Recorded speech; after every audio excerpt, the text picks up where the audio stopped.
Donc bonjour à toutes et à tous. Pour cette première session sur l'histoire culturelle de Poitiers, nous allons parler d'un événement qui était assez privilégié pour la ville à son époque, puisqu'il s'agit des grands jours de Poitiers. Donc il convient tout d'abord de définir ce que c'est que les grands jours. Donc il s'agit de sessions extraordinaires de justice qui s'occupaient des règlements de l'administration, de la police, mais aussi des affaires ecclésiastiques. Donc le plus ancien connu aurait eu lieu à Troyes, en Champagne, d'après les travaux de l'historien Théophile Boutiot, qui était justement un historien régionaliste donc champenois du Xe siècle. Et en tout cas, c'est la plus ancienne qu'on trouve dans les sources.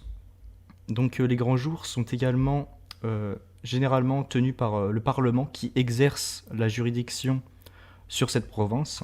Donc, en l'occurrence, pour le Poitou, il s'agit du Parlement de Paris, le plus puissant de tous les parlements.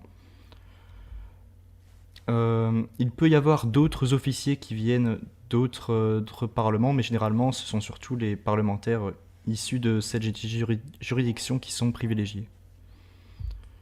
Donc, depuis le XVe siècle aussi, seul le roi a le droit de convoquer cette assise.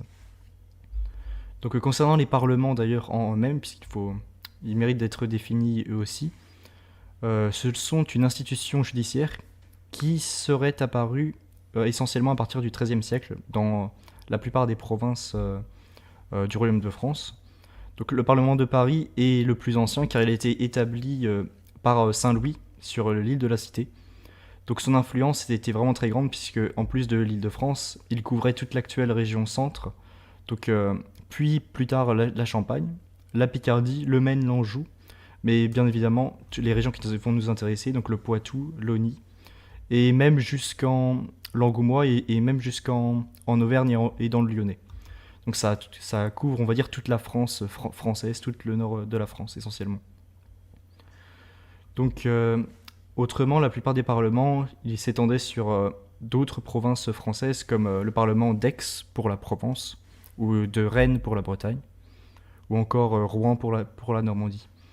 On a d'autres qui furent établis plus tard, en fait, lors des annexions et des conquêtes. Donc, on va avoir par exemple le Parlement de Pau pour la province du Béarn, qui sera rattaché définitivement sous Henri IV. Et il convient de se demander aussi pourquoi ces grands jours se sont tenus à Poitiers. Donc, pourquoi dans la ville de Poitiers? Ce qu'il faut savoir, c'est que ce n'est pas la première fois que la ville de Poitiers accueille une telle session. Il y a eu de nombreuses sessions qui ont eu lieu les siècles précédents, et notamment au sein du XVIe siècle. Il y en a eu plusieurs au cours de ce siècle. Et d'ailleurs, la ville en fait détenait le record de la tenue de ce type d'assemblée.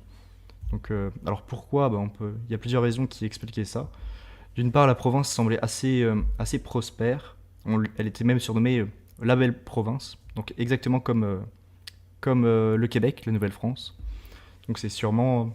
Est-ce qu'il y a une corrélation avec le fait qu'il y a beaucoup de colons québécois qui sont en fait originaires du Poitou? Peut-être. Et au niveau des institutions, et ça c'est le plus important, la ville était assez neutre car elle était éloignée de Paris et des parlements, on va dire, les plus influents comme Rennes et Bordeaux pour l'ouest du royaume. Et donc elle était dépourvue d'un réseau dense d'officiers royaux. Même si en réalité il n'en a pas toujours été ainsi, puisque avant Poitiers disposait de son propre parlement, mais il fut supprimé sous le règne de Louis XI, qui préféra Bordeaux pour plus centraliser l'Aquitaine, puisque c'était la plus grande ville, et même encore aujourd'hui, oui. Donc les Poitevins gardèrent néanmoins pendant longtemps un espoir ils espéraient la récréation de leur parlement, ce qui en fait n'arrivera jamais malgré les efforts des bourgeois de Poitiers qui souhaitaient le retour de leur cour souveraine. Donc et c'est aussi ça peut être aussi la raison pour laquelle la tenue des grands jours de manière successive, ça peut être vu comme une forme de résurrection temporaire de ce parlement, bien qu'elle ne soit qu'épisodique, bien sûr. Donc, mais malgré tout cela, malgré tout ce que je viens de dire, malgré tous ces charmes prospères, ces allures calmes, on a quand même, pour la session qui nous intéresse, des témoignages de violences, de vols, d'assassinats, qui sont commis par les habitants du Poitou, mais aussi du Limousin et de l'Angoumois. Donc ça ne semble pas manquer, donc c'est c'est parfait pour rien de mieux pour démontrer l'autorité royale. Par ailleurs, en plus, ce qui a rassuré les Poitevins, c'est qu'en plus des provinces qui relevaient du Parlement de Paris, on a le Périgord et le Limousin, donc qui sont limitrophes au Poitou, qui étaient liés au Parlement de Bordeaux, qui se joignent aussi à cette session extraordinaire. Donc, concernant la date, la session pour laquelle on va parler, la plus connue, a eu lieu en fait du 1er septembre 1634 au 5 janvier 1635, donc sous l'impulsion du roi Louis XIII, qui voulait renforcer la justice souveraine et inciter à l'obéissance et surtout, on le verra par la suite, à la loyauté d'une partie de ses sujets en particulier. Donc tout d'abord, on peut dire que c'est une cérémonie sur fond de rappel à l'ordre politico-judiciaire. Puisque là, on va un peu parler de comment ça se constitue en détail. Donc les grands jours se constituaient de commissaires, donc qui sont choisis par les membres du Parlement de Paris, et le maître des requêtes. Donc c'est-à-dire que la Cour avait des pouvoirs, on peut dire, quasi illimités, c'est-à-dire qu'elles avaient des attributions judiciaires et administratives très étendues. Donc c'était un parlement de réduction, donc avec un président doté d'un ordre de mission qui émanait directement du roi par lettre close. Donc ça, j'ai dit, c'est le roi qui a nommé. Et parmi les parlementaires, il y avait bien sûr des magistrats, donc qui siègent selon les lettres de convocation. Des lettres de convocation qui sont encore aujourd'hui conservées aux archives nationales, donc on a les noms de tous les principaux membres. Donc ce qu'il faut savoir aussi, c'est que la juridiction ne s'attaque pas seulement aux truands et aux rebelles, mais elle poursuit les criminels partout où ils se trouvent, et essaie de les frapper sévèrement, quel que soit leur rang ou leur place dans la société. Ainsi, je peux vous donner un exemple, c'est le 15 septembre 1634, on a le lieutenant général de la Basse-Marche au siège du Dorat, qui, dans un discours qui est aussi conservé dans la collection d'Homme Fontenot, donc à la médiathèque François Mitterrand, dans son discours, il recense les actes compilés qui sont relatifs au Poitou, et il compare les magistrats des grands jours aux argonautes qui entreprirent le fameux voyage pour purger la Grèce des pirates et des voleurs. Donc on a une référence antique pour légitimer l'action. Donc il suit l'interprétation qui sont données par les savants lors de l'épisode du mythe de la Toison d'Or. Néanmoins, on peut aussi parler de la procédure judiciaire qui respectait tout le temps le même schéma. Donc en fait, on a 4 stades, on pourrait dire. Tout d'abord, le premier stade de l'information, où on a un plaignant ou une accusation privée qui est présentée au juge, et ce dernier juge bon ou non, pertinent ou non, d'entamer la suite à un procès. Ensuite, on a le deuxième stade, si on n'a pas d'abandon de la partie civile, on a un établissement d'un corpus de délit. C'est-à-dire que parmi toutes les violences qui sont les plus réprimées, donc parmi toute cette étape, ça a surtout été les crimes de sang, donc comme j'ai dit, les meurtres, les violences au sein des familles, et aussi les désordres qui sont causés par une mauvaise hiérarchie, par un mauvais commandement. Donc on a la troisième étape, où c'était l'assignation à comparaître des coupables, donc suivi rapidement de la dernière étape, qui était la mise en accusation et interrogatoire, jusqu'à obtenir des aveux. Alors des aveux qu'on pouvait obtenir par la torture, bien évidemment, donc soit par diverses manières, soit par l'eau, soit avec des brodequins. Le but c'était d'obtenir des aveux qui soient sincères ou non. Et la plupart du temps, les affaires n'étaient pas, il n'y avait pas de fausses affaires. Donc ça pouvait conduire bien sûr jusqu'à l'appel à la chambre criminelle du Parlement, voire même du Conseil du roi. Donc le procureur du roi, il reprenait l'exposé des faits en insistant sur la culpabilité ou non, et la sentence était prononcée par l'avocat général et concluait l'affaire. Et on va le voir aussi, mais la plupart des crimes, en fait, des crimes de sang ou de territoire, concernent des clercs et des biens de l'Église, ce qui nous amène à cette deuxième partie, sur une cérémonie sur fond de rappel à l'ordre religieux. Donc il convient de rappeler que même si les pires moments des guerres de religion sont censés avoir été définitivement réglés sous Henri IV, donc le père de Louis XIII, c'est justement ce qui a fait sûrement la spécificité de la ville comme lieu d'emplacement pour la tenue de ces grands jours, puisque le Poitou a été gravement impacté par cette déchirure entre catholiques et protestants, Il y a notamment la ville qui a souffert en 1562. On a des églises incendiées par les protestants. On a notamment Saint-Porcher qui avait été prise et des reliques qui avaient été brisées et des représentations qui avaient été, notamment des visages qui avaient été, des statues qui ont été renversées, des peintures rupestres où les visages ont été supprimés, effacés. Et les Huguenots demeuraient aux yeux du roi et même des parlementaires le parti de l'étranger. Ainsi, pour rappel, de 1620 à 1628, on a connu un conflit avec les protestants, donc jusqu'à l'aboutissement du siège de La Rochelle, qui anéantit les derniers espoirs des Huguenots d'un État dans l'État, donc voulu par une partie des calvinistes. Et c'était tout de même important pour le Poitou, puisque le Poitou était une ancienne région de concentration des places fortes protestantes. Alors essentiellement urbaines pour la plupart. Mais pour le Haut-Poitou, on avait par exemple Vézins, Loudun, Châtellerault, Saint-Maxent, Maillezais, et aussi certaines paroisses rurales à l'ouest de la ville de Poitiers. Pour le Bas-Poitou, on peut citer Thouars, Fontenay, et encore, on peut citer Beauvoir ou Talmont sur la côte vendéenne. Donc il y avait quand même de nombreuses places fortes, rien que pour la province du Poitou. Mais depuis le 28 juin 1629, donc depuis la paix d'Alès, qui interdit les assemblées politiques et les places de sûreté protestantes, donc la tenue des sessions à Poitiers, c'est donc un moyen, un marqueur de continuer perpétuer cette autorité royale, le seul qui paraisse désormais légal dans l'intérêt du royaume. Donc en effet, les sessions servaient à renforcer le pouvoir et l'autorité de l'Église dans le cadre de la réforme ou de la contre-réforme catholique.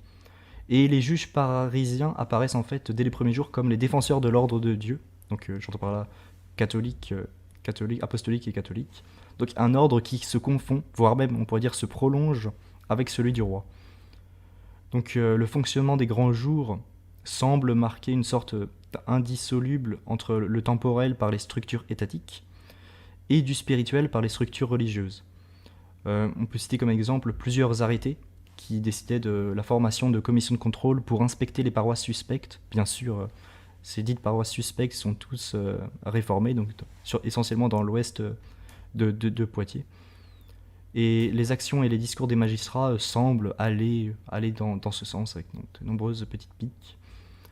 Et concernant les sources aussi écrites qu'on a retrouvées, on a de nombreuses plaintes contre les abus des seigneurs et des communautés, et ces 10 seigneurs ont la mention RPR. Donc RPR, rien à voir avec le parti de Jacques Chirac, Rassemblement pour la République.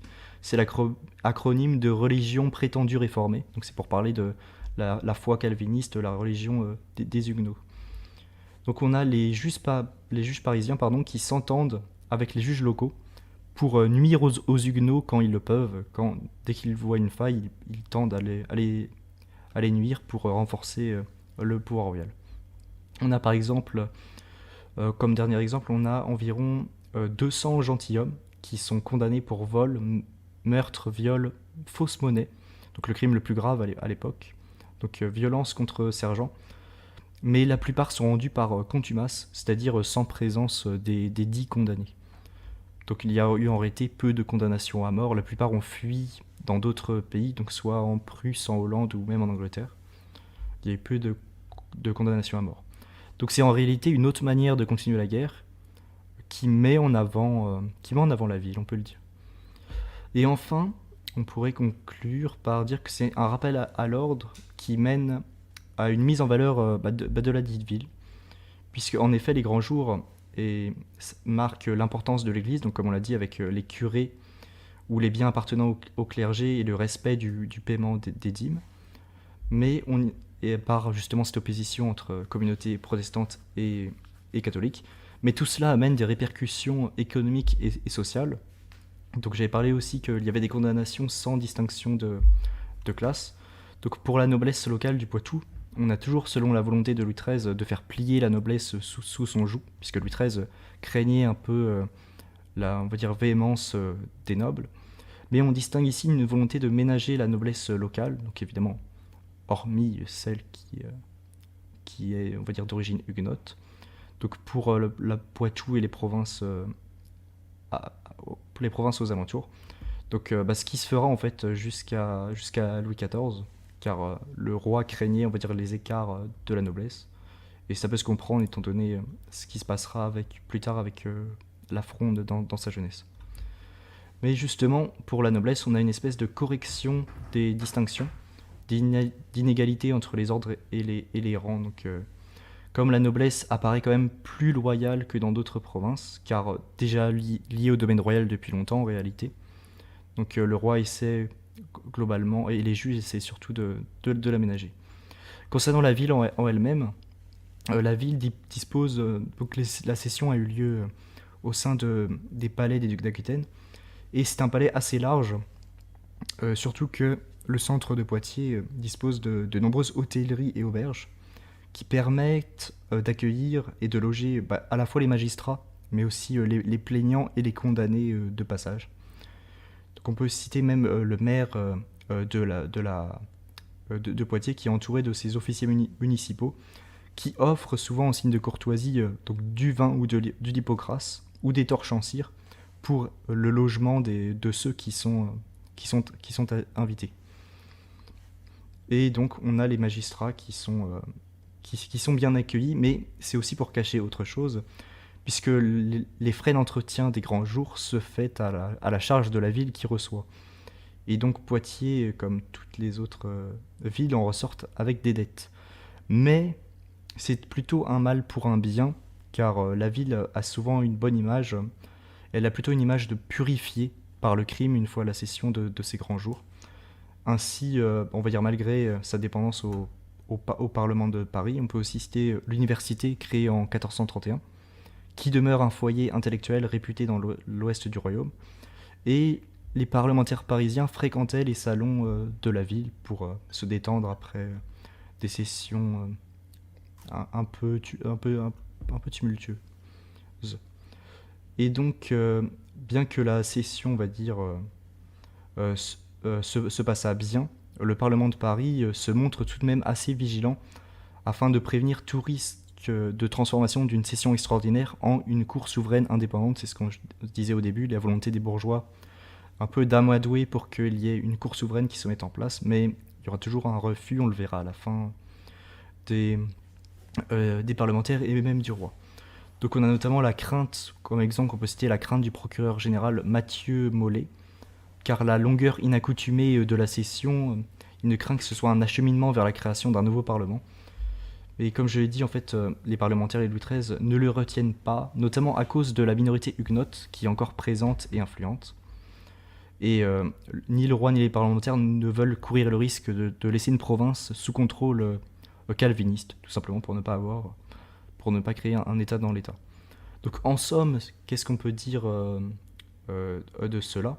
Donc que ici, les parlements et l'autorité royale paraissent agir en harmonie, mais en réalité, c'est plutôt une manière de faire bonne figure, puisque les parlementaires et le roi sont souvent en concurrence. Donc le Parlement de Paris est toujours en concurrence essentiellement à propos de la justice, puisqu'il y a un conflit entre les deux pouvoirs, sur l'autorité et le respect des lois fondamentales du royaume, où les parlementaires se considèrent comme étant les gardiens des lois fondamentales du royaume, ce qui provoque des conflits souvent avec le roi. Néanmoins, il y a quand même une volonté de concordance comme on l'a vu, puisque les sentences à l'encontre de la RPR symbolisent les grands jours de Poitiers de 1634-1635. Les arrêts tendent surtout à rogner les privilèges qui ont été accordés par Henri IV lors de l'édit de Nantes. Et on a les Huguenots qui semblent agacés par les magistrats parisiens, issus d'une ville qui avait été déclarée éternellement catholique lors des guerres de religion. Et on a aussi les commissaires royaux qui donnent au pouvoir le moyen de mieux contrôler les Huguenots et de favoriser un catholicisme militant, notamment une reconversion un peu forcée. Mais derrière la grande session sur Poitiers et au sein du Royaume de France, on aura encore des sessions qui suivront, mais plutôt mineures, puisque l'institution sera sur le déclin au XVIIIe siècle et va peu à peu disparaître. On peut y voir une volonté une volonté de décentralisation pour résoudre les problèmes encombrants de la justice, mais il y aura toujours une opposition des parlementaires qui empêche d'effectuer de réelles réformes.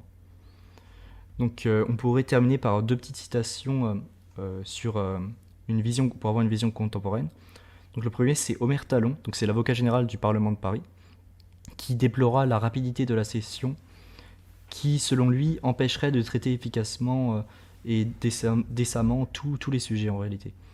A contrario, on a le cardinal de Richelieu qui se félicite de cet épisode anti-huguenot et retient essentiellement la démonstration de puissance dont a fait preuve le roi, afin d'éviter toute tentative des huguenots de prendre les armes contre le pouvoir royal.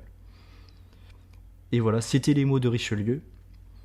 Et donc, nous avons terminé pour cette toute première enregistrement. Donc, je vous remercie de nous avoir écoutés et je vous dis à très bientôt sur un autre sujet pour l'histoire culturelle de la ville de Poitiers.